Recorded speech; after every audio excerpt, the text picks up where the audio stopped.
à tous et bienvenue sur le podcast Sensibilité plurielle. Bonjour Marie, bonjour Wibke. On est ravis de vous recevoir chaque jour de cette semaine pour vous parler de l'hypersensibilité au travers nos regards et nos expériences. On a fait le choix aujourd'hui de planter le décor puisqu'on parle de la semaine de la sensibilité.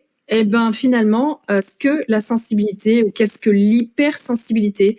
Parce que c'est vrai que le mot qui est utilisé en ce moment, c'est plutôt l'hypersensibilité. Alors, je vais vous proposer en fait, les filles, qu'on se donne chacune un moment pour finalement pour donner sa propre définition, son propre regard, parce que l'hypersensibilité, on pourrait en faire une définition globale.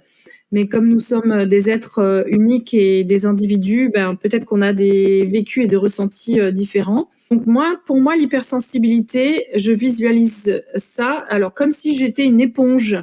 En fait, je capte mon environnement, je capte tout ce qui se passe autour de mon environnement, à travers mes sens, bien entendu, mais aussi mes ressentis de façon décuplée. Voilà, moi, j'ai un toucher particulier, j'ai un odorat particulier, je suis facilement gênée par une certaine luminosité, et puis si quelqu'un s'approche de moi avec une énergie qui est un petit peu basse, par exemple, qui est triste, en colère, voilà, eh bien, je capte ces informations-là, je les capte par mes sens, je les capte par mon corps. Puis, dans certains cas, voilà, faisant l'éponge, ça peut moi-même me mettre dans un état de mal-être. Ça peut atteindre mon énergie, ça peut avoir des conséquences sur mes interactions avec l'autre. Moi, j'ai choisi aujourd'hui de vous parler d'une de mes particularités, on va dire, en tant que hypersensible, aussi par le fait que c'est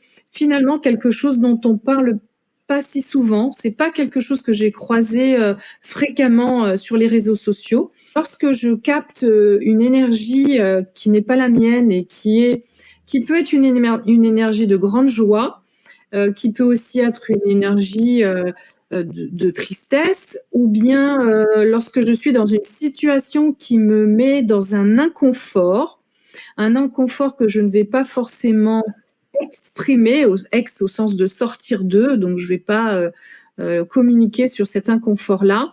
Eh bien, finalement, c'est mon corps qui va l'exprimer à sa façon. Ça s'appelle un flush, et ça se présente sous la forme de plaques à peu près, sur la peau, de couleur rouge. Alors, plus ou moins rouge, plus ou moins intense. Moi, ça se situe à ce niveau-là, voilà, au niveau de la poitrine, du cou. Ça peut potentiellement monter comme ça un petit peu sur le visage. C'est très chaud, c'est une chaleur assez importante. Et je sens, en fait, que ce flush monte. Et puis, ça, pour moi, complique l'interaction dans le sens où les gens vont, selon comment je suis habillée, voir que j'ai des plaques rouges comme ça qui montent au niveau du cou, de la poitrine, etc. Et du coup, ils vont me poser des questions, ils vont me demander si j'ai une allergie, et ça va me mettre dans un inconfort supplémentaire qui fait que ça va augmenter l'intensité du flush. Potentiellement, ça va lui permettre de se répandre encore plus ou de s'intensifier en coup. Voilà, donc ça, c'est une des particularités qu'on peut retrouver chez les hypersensibles, cette expression de ce qu'on ressent à l'intérieur, qu'on n'arrive pas à exprimer ou qu'on n'a pas envie d'exprimer finalement, mais que le corps a besoin de sortir, d'extérioriser, et il le fait par le biais du système sanguin, nerveux et de la peau. Voilà, donc en fait, finalement, c'est tout de même visible. Et voilà, et ça, c'est quelque chose qu'on retrouve évidemment chez les hypersensibles. Je me permets aussi, puisqu'on est sur la première vidéo, faire un point sur la différence entre l'hypersensibilité et l'hyperémotivité, parce que c'est pas du tout la même chose. C'est un amalgame qu'on fait très souvent. On confond l'hypersensibilité et l'hyperémotivité. On pense que les personnes hypersensibles sont des personnes qui pleurent tous les quarts d'heure, ou pour un oui, pour un non, ou qui sont des personnes peut-être un peu précieuses, un peu fragiles. Pas du tout. Ça n'a strictement rien à voir. L'hyperémotivité est une chose, l'hypersensibilité en est une autre. On peut être hypersensible et aimer le saut en parachute. On peut être hypersensible et à la tête d'une grosse entreprise. On peut être hypersensible et faire des sports de combat. On peut être hypersensible et froide d'abord. Tout ça n'a strictement rien à voir. Ne faites pas l'amalgame, ça n'a strictement rien à voir. Donc voilà, ma version, ma perception de l'hypersensibilité, et puis ma petite particularité à moi en tant que personne hypersensible, bien sûr. Et toi, Marie, c'est quoi pour toi l'hypersensibilité?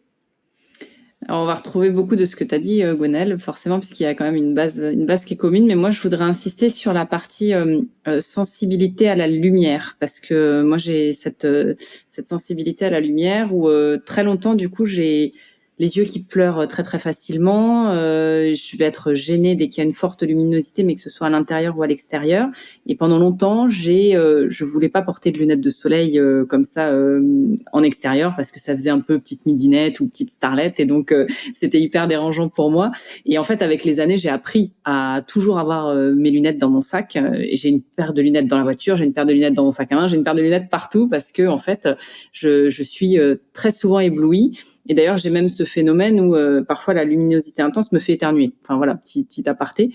Donc il y a ce côté luminosité très intense parce que dans l'hypersensibilité, on a ce qu'on va appeler les hyperesthésies, donc des sensibilités particulières par rapport aux sens. Donc on n'est pas obligé d'avoir par rapport aux 5 sens, mais on peut en avoir certaines plus développées en tout cas que d'autres. Donc moi, c'est particulièrement la lumière.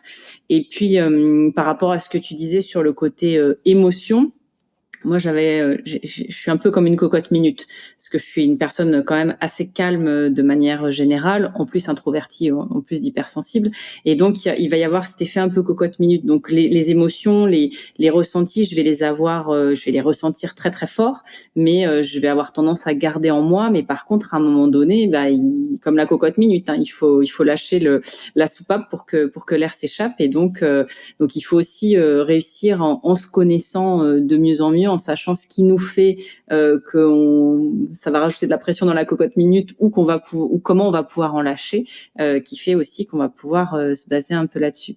Donc oui, il y a beaucoup d'intensité en fait dans ce qu'on vient de dire là, et donc si on pouvait le résumer en un mot, je crois que ça serait l'intensité, de toute façon, l'hypersensibilité en gros.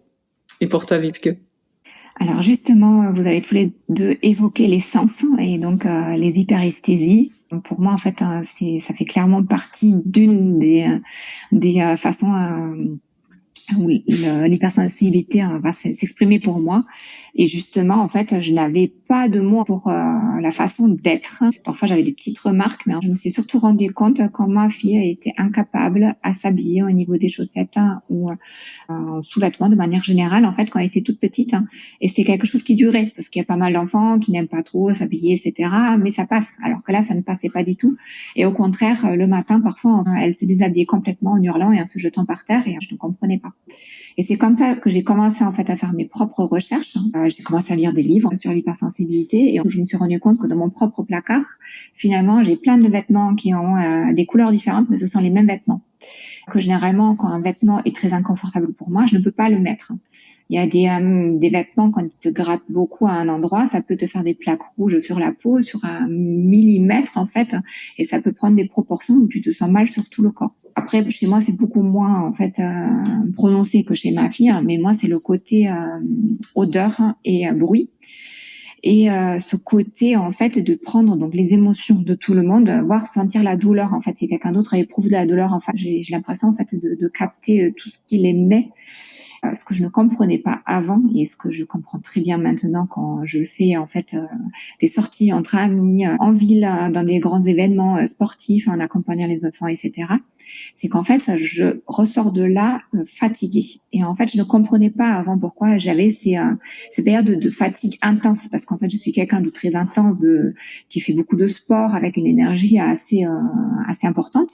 Mais à côté de ça, j'ai des périodes où je ne peux plus du tout faire quoi que ce soit. J'ai besoin de faire mon activité doudou à moi, au calme. Et si je peux pas avoir le calme, en fait, je vais utiliser des bouchons d'oreille. Et donc, c'est quelque chose que je ne comprenais pas avant, pourquoi mon énergie était autant fluctuante. C'est en finalement apprenant à se connaître, c'est là qu'on peut mettre en place des choses. Et c'est ça qu'on veut vous montrer cette semaine, en fait, d'avoir chacun notre œil sur la sensibilité et comment nous, chacune, on a des astuces, en fait, pour vivre avec, parce qu'en fait, on est comme ça, il faut l'accepter. Il faut se dire qu'en fait, on a à côté de ça des super pouvoirs. Parce que de pouvoir avoir les petits détails, de sentir des odeurs qui sentent très bon, de voir des fleurs magnifiques dans un champ que personne n'a vu, lors d'une randonnée, ces petits détails en fait vont nous émerveiller et on va garder notre âme d'enfant tout au long de notre vie. Et en plus, on fait profiter les autres qui peuvent aussi s'émerveiller à leur tour. Ouais, t'as raison, Vibke, de dire que en fait, c'est pas quelque chose que l'on doit subir. On n'a pas à subir l'hypersensibilité, la haute sensibilité, l'ultra-sensibilité. On n'a pas à la subir. On peut toujours voir les choses sous un autre angle. Et cette semaine, on vous invite à changer d'angle, en fait, et à comprendre que finalement, eh bien, on peut aussi voir ça comme des cadeaux. Comme tu dis, Vibke, avoir un odorat plus développé fait que, oui, d'accord, on va sentir certaines odeurs plus ou moins agréables, plus fort, de façon plus intense que d'autres, mais à contrario, on va sentir des odeurs telles que des petites fleurs de rien du tout, on va les sentir très fort, et du coup, ça c'est cadeau. Ça, c'est des choses qui nous sont accessibles. Les petits bruits des feuilles, les petits bruits des bourdons, le goût, on a peut-être pas vraiment encore, et on va en parler bien sûr cette semaine, le goût. On a un palais un petit peu développé, on a un palais fin. Tout ça, finalement, ça fait partie de nous. Ce n'est pas une tare. Moi, j'ai vraiment envie de vous faire entendre, comprendre et de vous transmettre que il faut apprendre, comprendre, comme dit Vibke, s'adapter parfois, mais que finalement, l'hypersensibilité, la haute sensibilité, c'est cadeau. Voilà, en tout cas, c'est comme ça que nous trois, on perçoit l'hypersensibilité et c'est comme ça qu'on a envie de vous la transmettre. N'hésitez pas à nous laisser vos propres expériences en commentaire. Et vous, là, finalement, votre hypersensibilité, vous la vivez comment ? Qu'est-ce que vous avez envie de transmettre, de partager avec les autres ? Peut-être qu'est-ce qui vous met en inconfort ou au contraire que vous avez appris à apprivoiser. Puis peut-être vous avez d'ores et déjà des astuces à nous proposer, des conseils à partager avec nous tous. Et puis on sera ravis de vous lire, on sera ravis d'échanger avec vous, on sera ravis de créer une espèce de petite communauté, on va dire ça comme ça. Et puis on va continuer tout le long de cette semaine à échanger avec vous, à partager avec vous sur d'autres sujets. On va pas pouvoir tout vous dévoiler, mais peut-être qu'on va parler de sommeil, peut-être qu'on va parler de digestion, peut-être qu'on va parler d'alimentation, peut-être qu'on va parler d'énergie. Voilà. Mais on n'en dit pas plus. On vous invite à nous suivre. Rendez-vous, même lieu, à peu près même heure, tous les jours de cette semaine de la sensibilité. Et ces fatigues-là, parfois, je sentais que c'est là, tout de suite. Je n'allais pas faire un time-out. En fait, j'allais basculer de l'autre côté et que j'allais pas pouvoir me lever le matin. Grosse charge de travail, en fait, ça a démarré par là. Moins envie de faire certaines choses. Le paradoxe de j'ai moins envie de faire des choses, mais pour autant, je me lève plutôt parce que ma to-do list est à rallonge. Donc, je démarre plutôt au travail. Je pars la dernière du bureau. Je suis tombée dans un espèce de cercle vicieux où j'étais déjà super fatiguée. On sent les choses de façon beaucoup plus intense. On les vit beaucoup plus intensément. On est...